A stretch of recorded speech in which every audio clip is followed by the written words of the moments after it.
ಸ್ನೇಹಿತರೆ ನಮಸ್ಕಾರ. ನಾನು ನಿಮ್ಮ ಹರಮದನ್. ಎಲ್ಲರೂ ಹೇಗಿದ್ದೀರಾ ಫ್ರೆಂಡ್ಸ್? ಎಲ್ಲರೂ ಚೆನ್ನಾಗಿದ್ದೀರಾ ಅಂದ್ಕೊಳ್ತೇನೆ. ಮತ್ತೆ ತುಂಬ ದಿನಗಳ ನಂತರ ವಿಡಿಯೋ ಮಾಡ್ತಾ ಇದ್ದೇನೆ. ಅದು ಕೂಡ ಟೈಮ್ ಸಿಕ್ಕದೆ ಕಾರಲ್ಲೇನೆ ಸ್ವಲ್ಪ ಫ್ರೀ ಮಾಡಿಕೊಂಡು ವಿಡಿಯೋ ಮಾಡ್ತಾ ಇದ್ದೇನೆ. ಎಲ್ಲರೂ ಹೇಗಿದ್ದೀರಾ ಫ್ರೆಂಡ್ಸ್?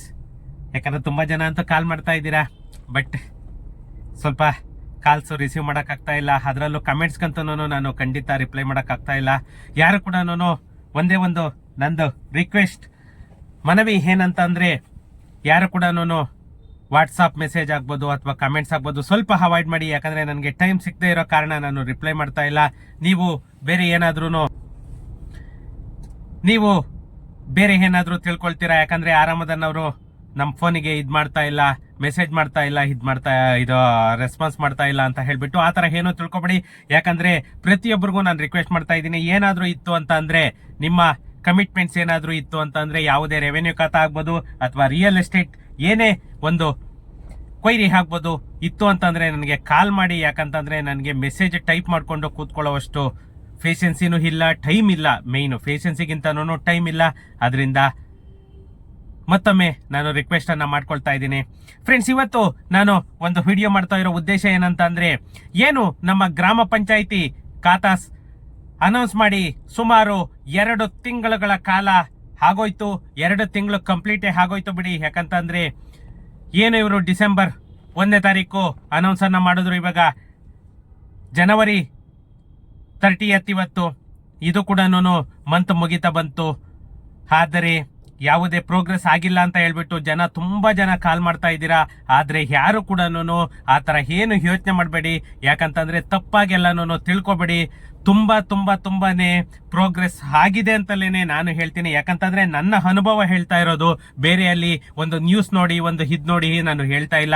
ಯಾಕಂತಂದ್ರೆ ನಾವು ಪ್ರತಿದಿನ ನಮ್ಮ ಆಫೀಸಿಂದ ಏನು ಅಪ್ಲಿಕೇಶನ್ ಆಗ್ತಾ ಇದ್ದಾರೆ, ಅಲ್ಲಿ ಏನೇನು ಕುಂದು ಕೊರತೆಗಳಿದೆ, ಟೆಕ್ನಿಕಲ್ ಇಶ್ಯೂಸ್ ಇದೆ. ಯಾಕಂದ್ರೆ ನಮ್ಗೆ ಪ್ರತಿಯೊಂದು ಗೊತ್ತಾಗ್ತಾ ಇರೋದ್ರಿಂದ ಒಂದೊಂದು ಯಾವ ತರ ಅಪ್ಗ್ರೇಡ್ ಆಗ್ತಾ ಇದೆ ಅನ್ನೋದು ನಮ್ಗೆ ಗೊತ್ತಾಗ್ತಾ ಇದೆ ಫ್ರೆಂಡ್ಸ್.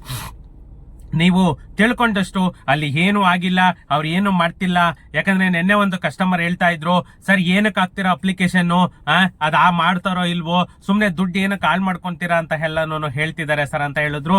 ಅಂತವ್ರ ಮಾತುಗಳಿಗೆಲ್ಲಾನು ಕಿವಿ ಕೊಡಕ್ ಹೋಗ್ಬೇಡಿ. ಯಾಕಂತಂದ್ರೆ ಇವಾಗ ಪ್ರತಿಯೊಬ್ಬರಿಗೂ ಈ ಖಾತಾ ಅನ್ನೋದು ಎಷ್ಟು ಇಂಪಾರ್ಟೆಂಟ್ ಇದೆ ಅನ್ನೋದು ಮಾತ್ರನೇನೆ ನಿಮ್ಗೆ ಗೊತ್ತಾಗಿಲ್ಲ. ಯಾಕಂತಂದ್ರೆ ಈ ಖಾತಾ ಇಲ್ದೆ ನೀವು ಬೇರೆ ಏನೇ ಟ್ರಾನ್ಸಾಕ್ಷನ್ ಮಾಡ್ಬೇಕಂತ ಅಂದ್ರೂ ಕೂಡ ಆ ತರ ಪರಿಸ್ಥಿತಿಗೆ ನಮ್ಮ ಕರ್ನಾಟಕ ಸರ್ಕಾರ ತಂದಿದೆ. ನಂದೊಂದು ರಿಕ್ವೆಸ್ಟ್ ಏನಂತಂದ್ರೆ, ಯಾರು ಏನೇ ಹೇಳಿದ್ರು ಕೂಡ ಅವರ ಮಾತುಗಳಿಗೆ ಕಿವಿ ಕೊಡೋದಕ್ಕೆ ಹೋಗ್ಬೇಡಿ. ಯಾಕಂತಂದ್ರೆ ತುಂಬಾನೇ ಪ್ರೋಗ್ರೆಸ್ ಅಂತೂ ಆಗಿದೆ. ಅದ್ರ ಬಗ್ಗೆ ನಾನು 100% ಅಶ್ಯೂರೆನ್ಸ್ ಅಂತೂ ಕೊಡ್ತೀನಿ. ಯಾಕಂತಂದ್ರೆ ಜನ ಏನು ಒಂದು ನೆಗೆಟಿವ್ ಆಗಿ ಥಿಂಕ್ ಮಾಡ್ತಾರೆ, ಆ ನೆಗೆಟಿವ್ ಆಗಿ ಥಿಂಕ್ ಮಾಡೋದಕ್ಕೆ ಯಾವುದಕ್ಕೂ ನೀವು ಕಿವಿ ಕೊಡೋದಕ್ಕೆ ಹೋಗ್ಬೇಡಿ. ಯಾಕಂತಂದ್ರೆ ಒಂದು ಪ್ರತಿದಿನದ ಪ್ರೋಗ್ರೆಸ್, ಪ್ರತಿದಿನದ ರಿಪೋರ್ಟ್ ನನ್ನ ಹತ್ರ ಇದೆ. ಯಾಕಂತಂದ್ರೆ ಪ್ರತಿದಿನ ನಾನು ಈ ಸ್ವತ್ತು ವೆಬ್ಸೈಟ್ ಅನ್ನ ಪ್ರತಿದಿನ ಅಪ್ಲಿಕೇಶನ್ಸ್ ಆಗ್ತಾ ಇದ್ದೀನಿ. ನಾನು ಪ್ರತಿದಿನ ಏನೇ ಪ್ರೋಗ್ರೆಸ್ ಆಗ್ತಾ ಇದೆ ಅನ್ನೋದು ಅಪ್ ಟು ಡೇಟ್ ನನ್ನ ಹತ್ರ ಮಾಹಿತಿ ಇದೆ. ಅದರಿಂದ ನಾನು ಇಷ್ಟು ಕಾನ್ಫಿಡೆಂಟ್ ಆಗಿ ಹೇಳ್ತಾ ಇದ್ದೀನಿ. ಯಾಕಂದ್ರೆ ನೀವು ಯಾರೆಲ್ಲ ಅಪ್ಲಿಕೇಶನ್ ಹಾಕಿಲ್ಲ ಅವರು ಖಂಡಿತ ಅಪ್ಲಿಕೇಶನ್ಸ್ ಹಾಕೊಳ್ಳಿ.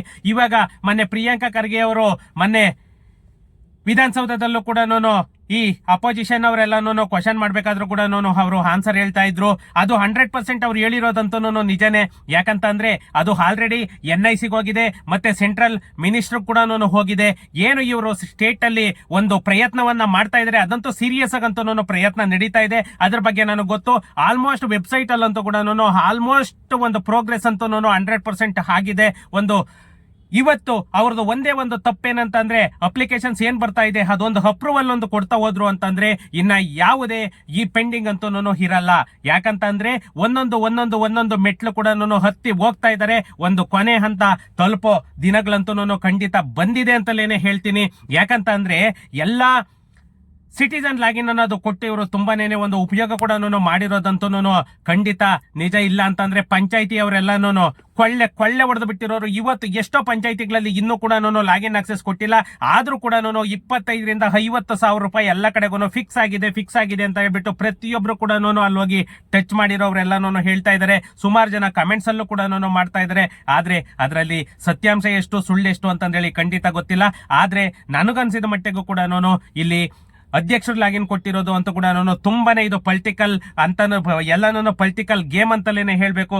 ಯಾಕಂತಂದ್ರೆ ಅಧ್ಯಕ್ಷರು ಲಾಗಿನ್ ಅಂತೂ ಖಂಡಿತ ಇದಿರಲ್ಲ. ಯಾಕಂದ್ರೆ ಅದರಲ್ಲಿ ಎಜುಕೇಟೆಡ್ ಜನ ಇದಾರೋ, ಅನ್ಎಜುಕೇಟೆಡ್ಸ್ ಅಷ್ಟೇ ಜನ ಇದ್ದಾರೆ. ಅಧ್ಯಕ್ಷರ ಲಾಗಿನ್ ಅಂತೂ 100% ಇದೆಲ್ಲನೂ ಅವಶ್ಯಕತೆ ಇರಲ್ಲ. ಇದು ಎಲ್ಲನೂ DK ಶಿವಕುಮಾರ್ ಅವರು ಆಡ್ತಾ ಇರೋ ಪೊಲಿಟಿಕಲ್ ಗೇಮ್ ಅಂತಲೇನೆ ಹೇಳ್ಬೇಕು. ಇನ್ನೊಂದು ಇಲ್ಲಿ ಪ್ರಿಯಾಂಕಾ ಖರ್ಗೆ ಅವರಾಗ್ಬೋದು, ಅಥವಾ ಒಬ್ಬ ರೆವೆನ್ಯೂ ಮಿನಿಸ್ಟರ್ ಆಗ್ಬೋದು, ಅಥವಾ ಒಂದು ರೆವೆನ್ಯೂ ಸೆಕ್ರೆಟರಿ ಆಗ್ಬೋದು, ಅವರೆಲ್ಲನೂ ಕೂತ್ಕೊಂಡು ಒಂದು ಡಿಸ್ಕಷನ್ ಅನ್ನ ಮಾಡಿಕೊಂಡು ಬರೀ PDO ಲಾಗಿನ್ 100% ಸಾಕಾಗಿತ್ತು. ಯಾಕಂದ್ರೆ RI ರಿಪೋರ್ಟ್ ಆಗ್ಬೋದು, ರೆವೆನ್ಯೂ ರಿಪೋರ್ಟ್ ಆಗ್ಬೋದು, ಯಾವುದು ಕೂಡ ಇದು ಅವಶ್ಯಕತೆ ಇಲ್ಲ. ಯಾಕಂತಂದ್ರೆ ಇದು ಆನ್ಲೈನ್ ಅಲ್ಲಿ ನಾವು A to Z ಡಾಕ್ಯುಮೆಂಟ್ ಹಾಕೋದ್ರಿಂದ ಯಾವುದೇ ತರಹದ ಕುಂದು ಕೊರತೆ ಬರಲ್ಲ. ಇಲ್ಲಿ ನೆಗೆಟಿವ್ ಅನ್ನೋದು ಬರಲ್ಲ, ಇನ್ನೊಂದು ಪ್ರಾಬ್ಲಮ್ ಅನ್ನೋದು ಕ್ರಿಯೇಟ್ ಆಗಲ್ಲ. ಯಾಕಂತ ಅಂದ್ರೆ ಒಂದಿಷ್ಟು ಕಾನ್ಫಿಡೆಂಟ್ ಆಗಿ ಯಾಕೆ ಹೇಳ್ತೀನಿ ಅಂತಂದ್ರೆ, ಒಂದು EC 15 ದಿನದೊಳಗಡೆ ಇರಬೇಕು ಅಂತ ಹೇಳ್ತಾರೆ. ಅಲ್ಲಿ ಯಾವುದೇ ಟ್ರಾನ್ಸಾಕ್ಷನ್ ಆಗಿರಕ್ಕಿದಿಲ್ಲ. GPRS ಸ್ಫೋಟ, ಆಟಿಟ್ಯೂಡ್ ಲ್ಯಾಟಿಟ್ಯೂಡ್ ನಂಬರ್ ಇರುತ್ತೆ, ಅದು ಕೂಡ ಫೇಕ್ ಅಂತೂ ಹಾಕೋದಕ್ಕಾಗಲ್ಲ. ಸೇಲ್ ಡೀಡ್ ನಂಬರ್ ಹಾಕಿರ್ತೀವಿ, ಸೇಲ್ ಡೀಡ್ ಅನ್ನ ಸಬ್ಮಿಟ್ ಮಾಡಿರ್ತೀವಿ. ಯಾಕಂದ್ರೆ ಅದು ಕಾವೇರಿಯಿಂದಲೇನೆ ಸೇಲ್ ಡೀಡ್ ಬಂದಿರೋದು. ನಾವು ಯಾಕಂದ್ರೆ ಕಾವೇರಿಯಲ್ಲಿ ಫಿಕ್ಸ್ ಅದೇ ಆಗುತ್ತೆ, ಅದು ಕೂಡ ಯಾರು ಇದು ಮಾಡೋಕ್ಕಾಗಲ್ಲ. RTC ಅಂತೂ ಕೂಡ ಎಲ್ಲರ ಸೈಟ್ ಓನರ್ಸ್ ಹತ್ರ ಇರಲ್ಲ. ಯಾರು ಕಡೆಯಿಂದ ಡೆವಲಪರ್ ಯಾರು ಮಾಡಿರ್ತಾರೆ, ರೈತರ ಹೆಸರಲ್ಲಿರುತ್ತೆ ಇಲ್ಲ ಡೆವಲಪರ್ ಹೆಸರಲ್ಲಿರುತ್ತೆ. ಅದೊಂದು ಕ್ಲಾರಿಫಿಕೇಶನ್ ಇವ್ರು ತಗೋಬಿಟ್ರು ಅಂತಂದ್ರೆ ಇದಕ್ಕೆ ಅಧ್ಯಕ್ಷರಲ್ಲಾಗಿ ಅವಶ್ಯಕತೆನೇ ಇಲ್ಲ. ಇದೆಲ್ಲನೂ ಪೊಲಿಟಿಕಲ್ ಗೇಮ್ ಅಂತಲೇನೆ ಹೇಳ್ಬೇಕು. ಯಾಕಂದ್ರೆ ಅಧ್ಯಕ್ಷರು ಕೂಡ ದುಡ್ಡು ಮಾಡ್ಕೊಂಡ್ಲಿ ಅನ್ನೋದು ಇವರ ಕಾನ್ಸೆಪ್ಟ್ ಆಗಿರೋದು. ಬಟ್ ಇವತ್ತು ಒಂದು ಪಂಚಾಯಿತಿ ಅಧ್ಯಕ್ಷ ಅಲ್ಲಿ ಇದೇ ಇಲ್ಲ, ಅವರಿಗೆ ಒಂದು ಪವರೇ ಇಲ್ಲ.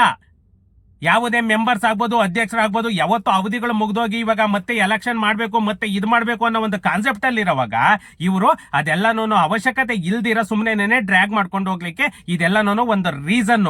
ನಮ್ಮ ಕರ್ನಾಟಕದಷ್ಟು ದರಿದ್ರ ಪೊಲಿಟಿಕಲ್ ವ್ಯವಸ್ಥೆ ಬೇರೆ ಎಲ್ಲೂ ಇಲ್ಲ. ಯಾಕಂದ್ರೆ ನಾವೇನಾದ್ರೂ ಅದ್ರ ಬಗ್ಗೆ ಮಾತಾಡಿದ್ರೆ ಇವರು ನಮ್ಮನ್ನೇ ಟಾರ್ಗೆಟ್ ಮಾಡ್ತಾರೆ. ಇವತ್ತೊಂದು AC ಆಗ್ಬೋದು, DC ಆಗ್ಬೋದು, ಒಂದು ತಹಸೀಲ್ದಾರ್ ಆಫೀಸ್ ಆಗ್ಬೋದು, ಒಂದು ಪಂಚಾಯತಿ ಆಫೀಸ್ ಆಗ್ಬೋದು, ಅಲ್ಲಿ ಹೋಗಿ ತಲೆ ಮೆಂಟಲ್ ಆಗೋಗ್ಬಿಡುತ್ತೆ. ಯಾಕಂತಂದ್ರೆ ಇವರು ಎಲ್ಲೆಲ್ಲಿ ಏನೇನು ಮಾಡ್ತಾರೆ, ಇವರು ಕಳ್ಳಾಟ ನೋಡಿ. ಅವನ ಯಾರೋ ಇನ್ಸ್ಪೆಕ್ಟರ್ ನೋಡಿ, ಅಲ್ಲ ಅವನ್ನ ಅರೆಸ್ಟ್ ಮಾಡ್ಬೇಕಾದ್ರೆ ವಿತ್ ಎವಿಡೆನ್ಸ್ ಸಮೇತ ಅರೆಸ್ಟ್ ಮಾಡ್ತಾರೆ ಲೋಕಾಯುಕ್ತದವರು.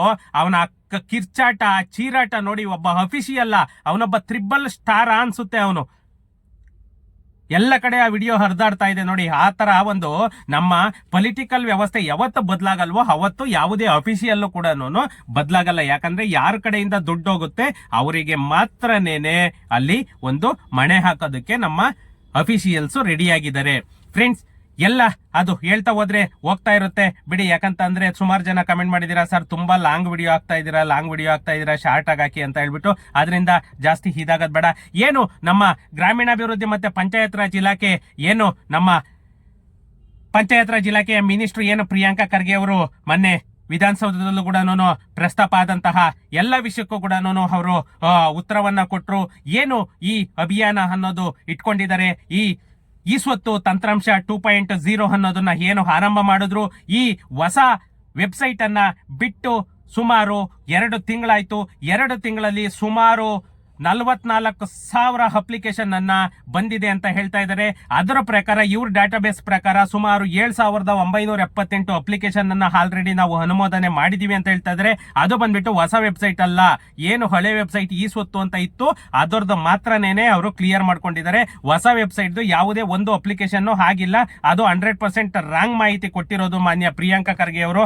ಅದನ್ನ ಅವ್ರ ಹತ್ರನೇನೆ ನಾವು ಕೇಳಿ ತಿಳ್ಕೋಬೇಕು, ಯಾವ ತರ ಕೊಟ್ಟಿದ್ದೀರಾ ಸಾಹೇಬ್ರೆ ಅಂತ ಹೇಳ್ಬಿಟ್ಟು. ಇನ್ನ ಯಾವುದೇ ತಾಂತ್ರಿಕ ದೋಷ ಕೂಡ ಇವತ್ತಿಗೆ ಇಲ್ಲ. ಇಲ್ಲಿ ವೆಬ್ಸೈಟ್ ಅಪ್ಲಿಕೇಶನ್ ಹಾಕೋದಕ್ಕೆ ಸ್ವಲ್ಪ ಟೆಕ್ನಿಕಲ್ ಇಶ್ಯೂ ಬರುತ್ತೆ, ಬಟ್ ಎರರ್ ಬರುತ್ತೆ.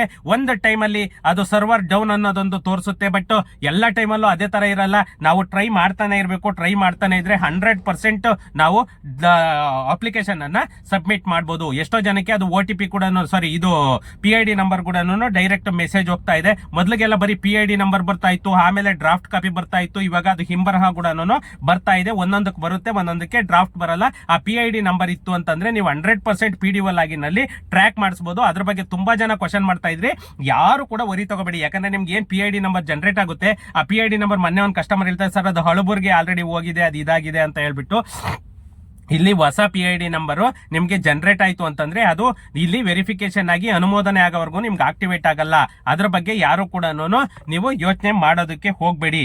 ಏನು ಈ ಪ್ರಿಯಾಂಕಾ ಖರ್ಗೆ ಅವರು NIC ನ ಟಚ್ ಮಾಡಿದ್ದಾರೆ, ಮತ್ತೆ ಸೆಂಟ್ರಲ್ ಮಿನಿಸ್ಟರ್ ಆಗ್ಬೋದು ಅಥವಾ ಸೆಂಟ್ರಲ್ ಟೀಮ್ ಅನ್ನ ಏನು ಟಚ್ ಮಾಡಿದ್ದಾರೆ, ಇದರ ಪ್ರಕಾರ ಪ್ರಿಯಾಂಕಾ ಖರ್ಗೆ ಅವರ ಮಾಹಿತಿ ಪ್ರಕಾರ ಸುಮಾರು 15 ದಿನದಿಂದ 20 ದಿನದ ಒಳಗಡೆ ನಮ್ಮ ಕರ್ನಾಟಕ ಗ್ರಾಮ ಸ್ವರಾಜ್ ಮತ್ತೆ ಪಂಚಾಯತ್ ರಾಜ್ ಇಲಾಖೆ ಏನು ಅನೌನ್ಸ್ ಅನ್ನ ಮಾಡಿದೆ, ಅಪ್ಲಿಕೇಶನ್ ಅನ್ನ ತಗೊಂಡಿದೆ, ಇದು ಎಲ್ಲವನ್ನು ಕೂಡ ಮ್ಯಾಕ್ಸಿಮಮ್ 15 to 20 ಡೇಸ್ ಒಳಗಡೆ ನಾವು ಅಪ್ರೂವಲ್ ಅನ್ನ ಕೊಡ್ತೀವಿ. ಮತ್ತೆ ಈ ಖಾತಾವನ್ನ ಇಶ್ಯೂ ಮಾಡೋದಕ್ಕೆ ಎಲ್ಲಾ ರೀತಿಯ ತಯಾರಿಯನ್ನ ನಾವು ಮಾಡಿ ಎಲ್ಲರಿಗೂ ಅಪ್ಲಿಕೇಶನ್ ಏನ್ ಬಂದಿದೆ ಅಷ್ಟು ಅಪ್ಲಿಕೇಶನ್ ಅನ್ನ ನಾವು 15 to 20 ಡೇಸ್ ಒಳಗಡೆ ಎಲ್ಲ ಪ್ರಾಬ್ಲಮ್ ಅನ್ನ ಸಾರ್ಟ್ ಔಟ್ ಮಾಡಿ ನಾವು ಕ್ಲಿಯರ್ ಮಾಡಿ ಕೊಡ್ತೀವಿ ಅಂತ ಹೇಳ್ಬಿಟ್ಟು ಮೊನ್ನೆ ವಿಧಾನಸೌಧದಲ್ಲೂ ಕೂಡ ಅವರು ಪ್ರಿಯಾಂಕಾ ಖರ್ಗೆ ಅವರು ಸ್ಟೇಟ್ಮೆಂಟ್ ಅನ್ನ ಕೊಟ್ರು. ಇದ್ರ ಬಗ್ಗೆ ಯಾರು ಕೂಡ ಡೌಟ್ ಅನ್ನ ಇಟ್ಕೋಬೇಡಿ. ಯಾಕಂತಂದ್ರೆ ಒಂದು ಇವತ್ತು ಹೀರೋ ಮಾಹಿತಿ ಅದೇನೇನೆ.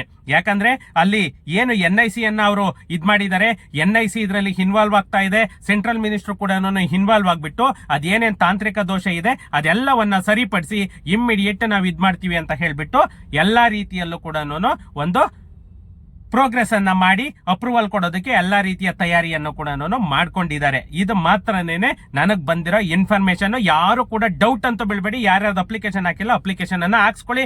ನಮ್ಮ ಆಫೀಸ್ ಕಡೆಯಿಂದ ಅಪ್ಲಿಕೇಶನ್ ಹಾಕ್ಬೇಕು ಅಂತ ಅಂದ್ರೆ ನಾನು ನಂಬರ್ ಅನ್ನ ಹಾಕಿರ್ತೇನೆ, ಅಡ್ರೆಸ್ ಅನ್ನ ಹಾಕಿರ್ತೀನಿ. ಮಲ್ಲೇಶ್ವರಂ ಅಲ್ಲಿ ನಮ್ಮ ಆಫೀಸ್ ಇರೋದು. ಬಂದ್ರೆ ಅಪ್ಲಿಕೇಶನ್ ಅನ್ನು ಕೂಡ ನಾವು ಹಾಕಿ ಕೊಡ್ತೇವೆ. ಅದು ನಾಮಿನಲ್ ಚಾರ್ಜಸ್ ತಗೊಂಡು. ಓಕೆ ಫ್ರೆಂಡ್ಸ್, ಸಿಗೋಣ ನೆಕ್ಸ್ಟ್ ವಿಡಿಯೋದಲ್ಲಿ. Thank you.